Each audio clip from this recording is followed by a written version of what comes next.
ರೈತರ ಬೆಳೆ ವಿಮೆಗೆ ಆಗ್ರಹಿಸಿ ಚಿತ್ರದುರ್ಗದ ತೋಟಗಾರಿಕೆ ಇಲಾಖೆ ಕಚೇರಿ ಬಳಿ ರೈತ ಸಂಘದಿಂದ ಪ್ರತಿಭಟನೆ ನಡೆಸಲಾಯಿತು. ಕರ್ನಾಟಕ ರಾಜ್ಯ ರೈತ ಸಂಘದ ವತಿಯಿಂದ ಪ್ರತಿಭಟನೆ ನಡೆಸಿ ಮನವಿ ಸಲ್ಲಿಸಿದ್ದಾರೆ.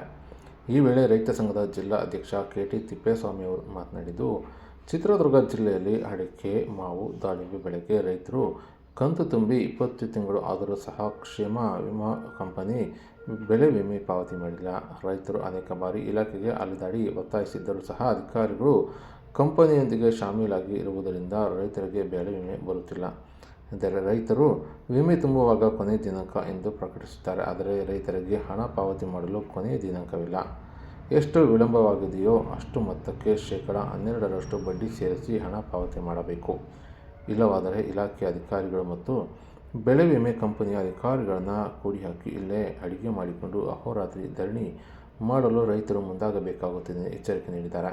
ಇದಲ್ಲದೆ ತೋಟಗಾರಿಕೆ ಇಲಾಖೆಯಲ್ಲಿ ಕಳಪೆ ಗೊಬ್ಬರ ವಿತರಿಸುತ್ತಾರೆ ಮತ್ತು ರೈತರಿಗೆ ಡ್ರಿಪ್ ಅಳವಡಿಸಲು ಅವಕಾಶ ನೀಡದೆ ಏಜೆನ್ಸಿಗಳ ಮೂಲಕ ಡ್ರಿಪ್ ಕಾಮಗಾರಿ ಮಾಡಿಸುತ್ತಾರೆ. ಇಡೀ ಬಯಲು ಸೀಮೆಗೆ ತೋಟಗಾರಿಕೆ ಬೆಳೆಗೆ ಕೇಂದ್ರ ಮತ್ತು ರಾಜ್ಯ ಸರ್ಕಾರದಿಂದ ಅನೇಕ ಅನುದಾನ ಬಂದರೂ ಸೂಕ್ತ ಸಮಯದಲ್ಲಿ ರೈತರಿಗೆ ವಿತರಿಸದೆ ವಂಚಿಸಿದ್ದಾರೆ. ಹೀಗೆ ಮುಂದುವರೆದರೆ ಬರುವ 20ರಂದು ಫ್ಲವರ್ ಶೋಗೆ ಬರುವ ಜಿಲ್ಲಾ ಉಸ್ತುವಾರಿ ಮಂತ್ರಿಗಳು, ಶಾಸಕರ ಮುಂದೆ ರೈತರು ದೊಡ್ಡ ಮಟ್ಟದಲ್ಲಿ ಸೇರಿ ಪ್ರತಿಭಟನೆ ಮಾಡಬೇಕಾಗುತ್ತದೆ ಎಂದು ಎಚ್ಚರಿಕೆ ನೀಡಿದ್ದಾರೆ.